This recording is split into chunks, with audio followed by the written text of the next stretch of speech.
Hello and welcome back to another episode of Vladtastic, episode 8, the first episode of Crafty Ones 3.5.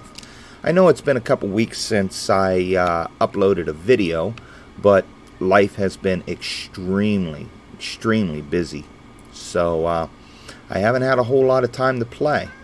But this video is going to be kind of short. I will show you what I've been up to though, so let's start the tour. And here we are at the first stop of the tour. This is my Piglin Trading Hall, where I'm getting my crying obsidian that I needed for the wall that I talked about in the previous episode, which I did start building a little bit, and we'll show that off here in a little bit. But yeah, let me show you how this works. So as you see, I've got the pigs all in their own individual 1x1 cell, and there is the dispenser behind them. I've got the dispenser and this hopper minecart hooked up to a hopper clock. The minecart will run along the track, pick everything up, and bring it over to this hopper sorting system I have, which I have been running a bit. I've got plenty of gravel. Over here we got some crying obsidian, leather, glowstone dust. We've got regular obsidian, soul sand, magma cream, fire charges, lots of string. And it continues around back here to where we've got ender pearls, just what I need, more ender pearls. Nether quartz, that's always valuable. Nether brick, get a lot of nether brick out of here. Iron ingots, or iron nuggets, excuse me, not ingots, but if you don't have an iron farm, that is a good way. This chest here has nothing in it, but occasionally when the chunks unload or reload as people are passing through the nether, some of the gold will not be picked up by the piglins, and it gets lost in the system. So I have a sorter just for the gold so I can reclaim those nuggets. And then all the unstackable items, your fire potions, your splash fire potions, your soul speed iron boots, your soul speed books, so on and so forth, which continues around to this side here and all the way back. So it's got an overflow system on it. Whenever the hoppers or whenever the chests get completely full, the excess stuff will go to the overflow chests down in there. And yeah, now I put this on a switch so that I could turn it on and turn it off at will, so I don't have to sit here and have these guys running. Back here, you see the little switch down there, and it's the hopper clock. It just turns it off. Let's see if I can get this. There it goes. It's on. It sends it back to dispense gold ingot out of the dispensers to the piglins, who then drop their stuff on the floor. Then it opens up and it sends the minecart, which picks it all up. It'll run 3 passes across, which 3 is prominent. Some of the stuff they drop stacks up and takes a little while, but I haven't had anything sit over here and despawn. And then when the hopper clock switches over to the other side, the cart stops to unload. And once again, there you go. It's not the most efficient farm out there, but it is a nice farm. It works well. So yeah, if you'd like the little bit more in depth of how I built this, how I did this, hit me up in the comments, and I would be I'd be glad to do a tutorial on it. But honestly, it's pretty simple. It's not very redstone intensive. It's just some droppers with some repeaters powering them, hooked to a hopper clock, beneath those hopper clock, and the other leg of the hopper clock activates this gate, which sends a hopper minecart down, picks up the stuff, drops it down into an item sorter system. So let's continue on the next part of the tour. So, in order to supply the Piglin Trading Hall, I need gold. So I finally broke down and I built a nice little gold farm. And it's not that big, but it is fairly efficient. Let's take a look. Up above here, I've got 4 platforms that zombie piglins spawn on, and there's 3 turtle eggs. Each one set about a block or so higher than what the landing is. That way they can see it, but when they get to the edge where the trapdoor is, instead of just trying to walk out, they try to jump over. It prevents them from getting stuck on the edge and just standing there looking at the turtle eggs. It's actually quite effective. And as you can see, even though it's not the biggest farm, it's only 4 levels high, I'm getting some pretty steady rates coming out of here. Got a number of pigs just dropping down and falling and dying. Wow, there's a nice little rain shower. And over here, I've got 3 different sections. I've got 1 item sorter on each section, which sorts out the gold nuggets. And then the leather continues down over to here, where it's ejected out of this dispenser with a constant pulse tick into the new blue fire, where it all burns up. So I don't have to worry about, or not the leather, the rotten flesh. I don't have to worry about getting my chest full of rotten flesh, and I can optimize the amount of gold that I can get in one AFK session. Now this is strictly an AFK-able drop farm. It is not an XP farm. You don't get any XP out of this at all. If you're really going for max efficiency, you might want to do a kill farm so that you can get the XP. You'll also get loot out of it, such as golden armor pieces, golden swords and tools, and the occasional gold ingot they drop. But a lot of that stuff becomes trash, though you could use the enchanted stuff for experience off a grinding stone and smelt the rest of it down into gold nuggets. It just seems to me more hassle than it's worth. So, yeah, let's continue on, shall we? And here we are in the end, where I built a new Enderman XP farm. As you can see, all the Endermen back here running towards Mighty Might, which is what I named my Might, and falling down this chute to the kill zone below. We're going to take a little ride down via a water elevator, and I'll show you what all I got going on down there.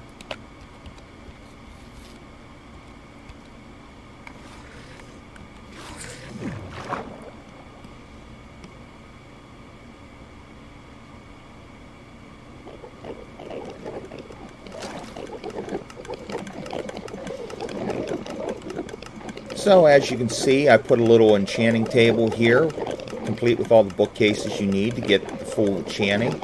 This here is a little trash dispenser, which feeds any unwanted goods back into the disposal system. I've got a couple of hopper mine carts underneath here to quickly collect anything that's laying up there, because they'll suck up a full stack at a time and then feed it down into the hoppers.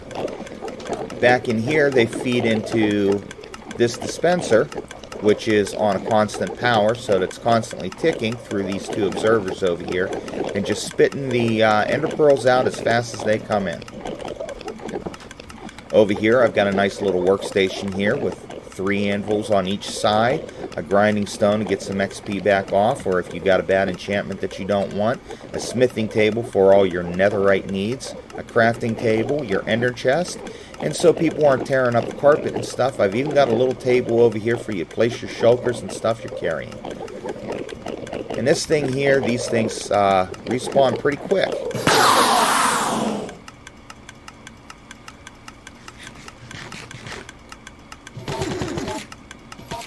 So as you see, it takes a moment for them to drop down.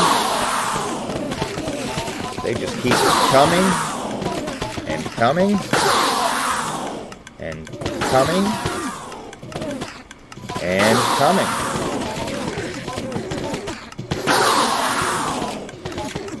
It's a fairly effective farm, and I could build it bigger, and on other servers I might. But the way we have our server set up here, there is a 50 mob cap per player.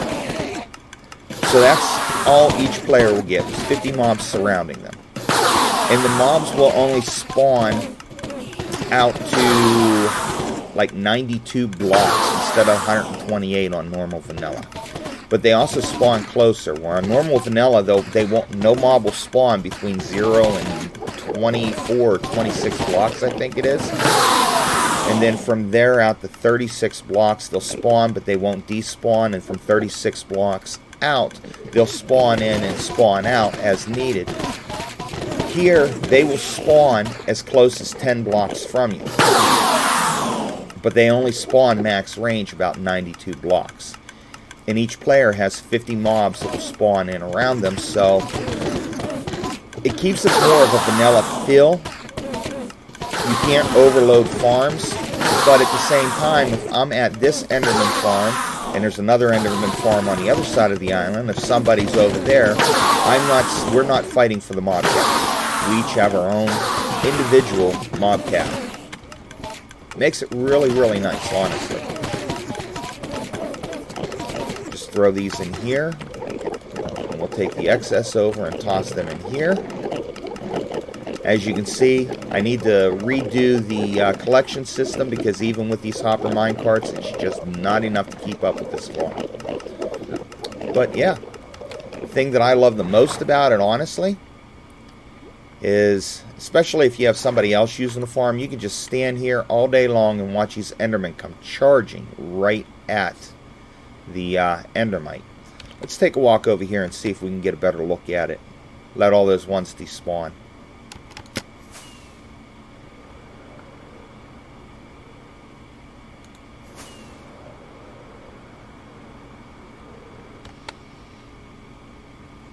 Yeah, look at these guys come charging in. It's like a freight train.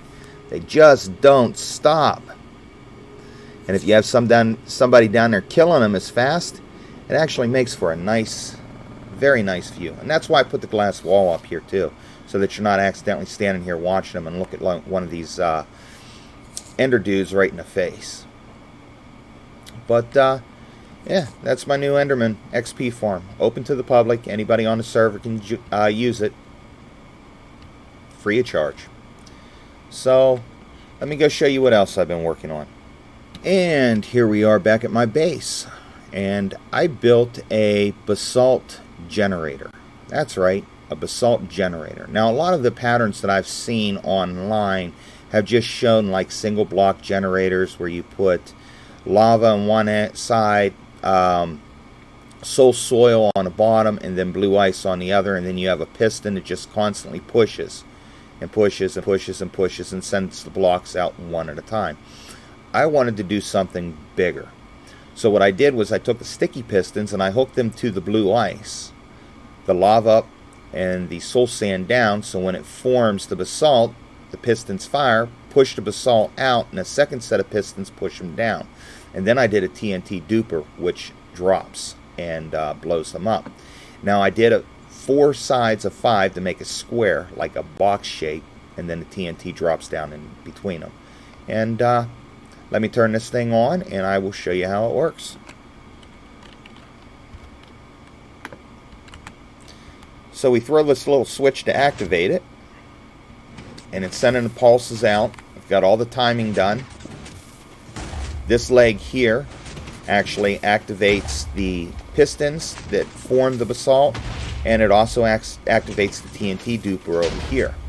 This leg feeds back in, and this is the timing circuit for the actual pistons that hold the TNT before it's dropped down, just at the right time. So we'll take a look down here. As you can see, there's the TNT duping. It's dropping right on that little ledge, which drops back just at the right time. And then further down here, this here's all the circuitry I have to fire the pistons. These upper circuits are on a 4-tick delay. The bottom ones fire, so these ones fire to push the basalt out that way, and then the pistons I have down here push it down. And what you end up with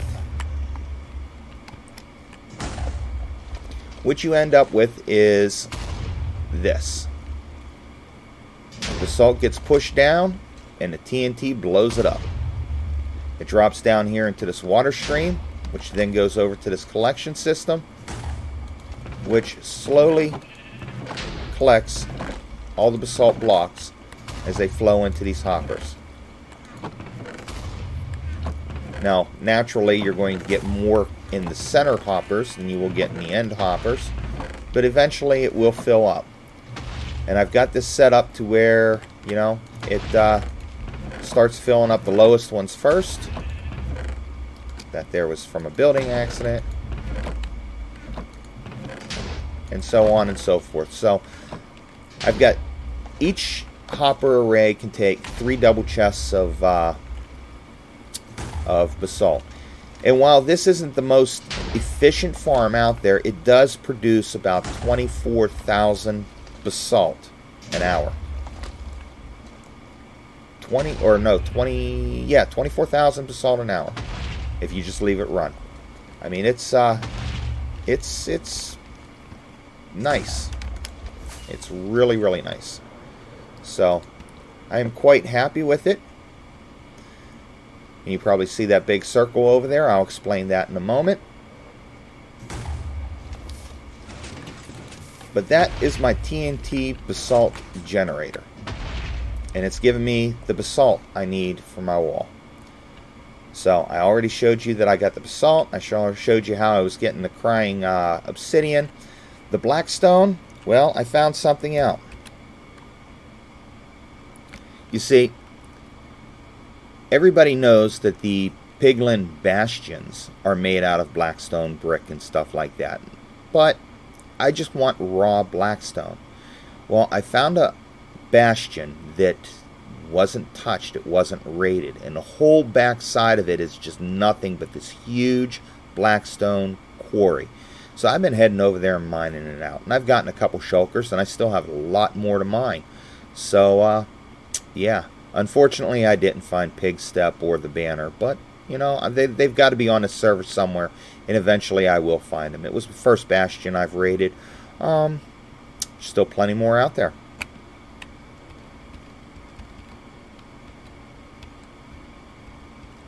There, that's it. So I'm going to take you over and I'm going to show you my wall now. As you can see, the back side of it hasn't been detailed, but the front side.